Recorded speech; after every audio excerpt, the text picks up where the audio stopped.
few 3- and 4-letter words in this story that some people might object to.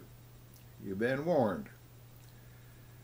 In 1972, Women's Lib had not yet come to Grenada. This is the story of how Sheila won the respect of the fishermen on the Lance and earned the right to fish with the best of them. Grenadians fish with long lines. The strongest are made of 500-pound test nylon. Long lines are 300 feet or so long and are carefully coiled up like giant balls of string, so that when a big fish takes your hook, the line unwinds as fast as the fish can run and doesn't get tangled up.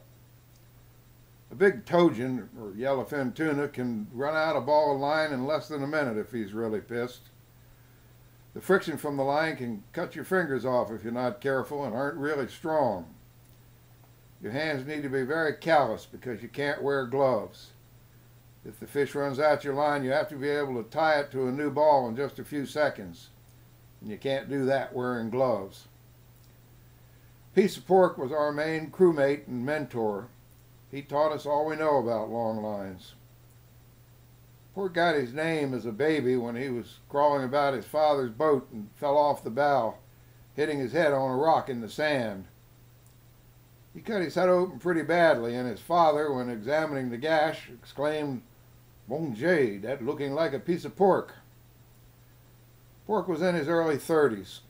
He was not a big man, standing maybe 5'7", but he was very muscular and well proportioned. He was missing a few front teeth and had skin the color of burnished copper. He was quick to laugh and just as quick to anger. He'd heard that we were looking for a crew to fish our gill net. Pork was a true entrepreneur and was not afraid to try new technologies.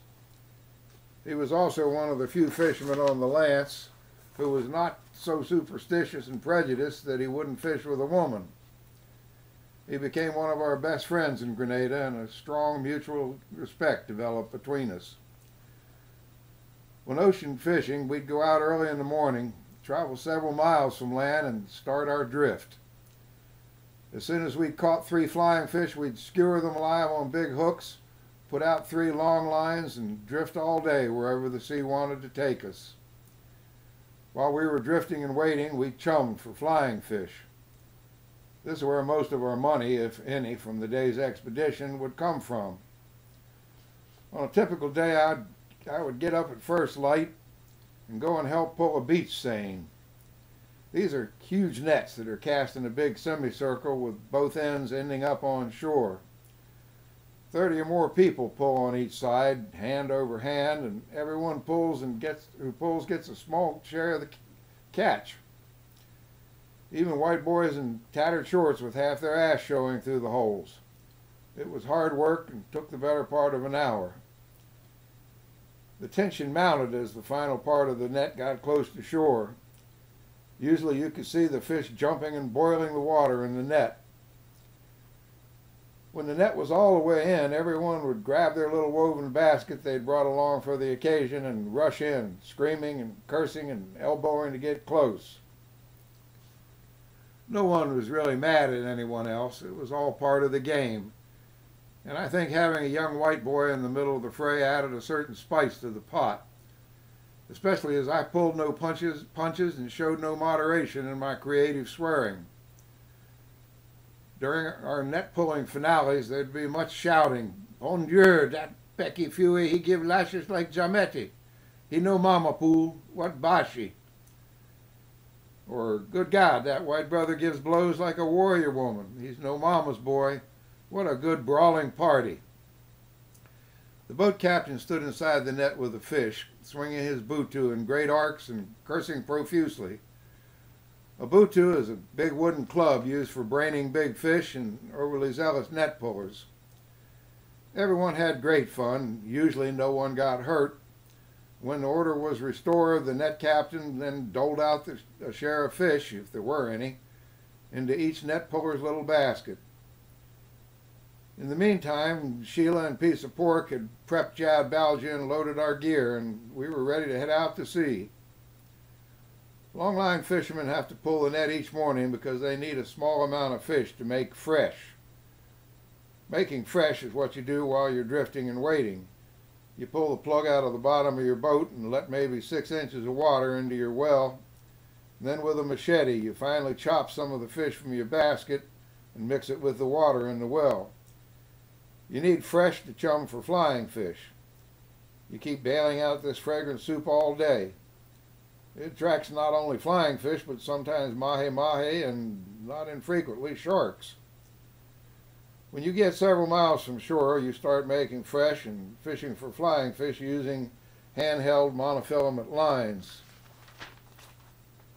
The flying fish become the bait with which you catch the big fish like tuna, sailfish, and marlin.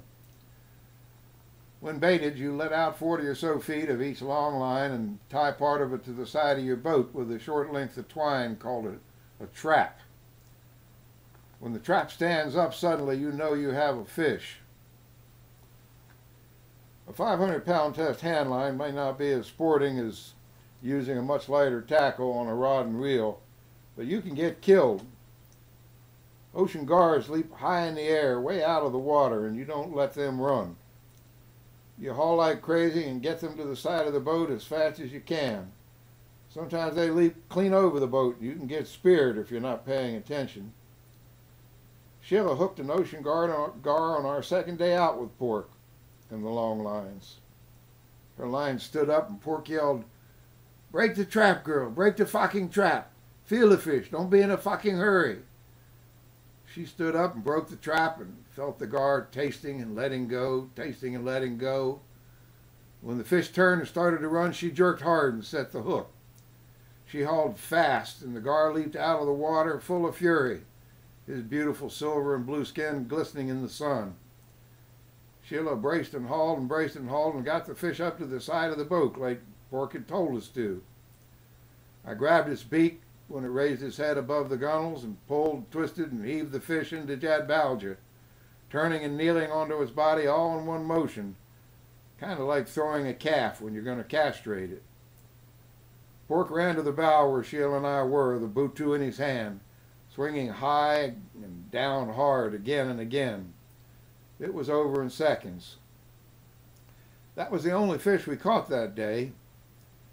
We got an old wooden crate and set up a makeshift stand in the street in front of our house. I borrowed a fish scale from Biggs, a local fish vendor, and cut the gar into steaks with a machete as customers placed their orders.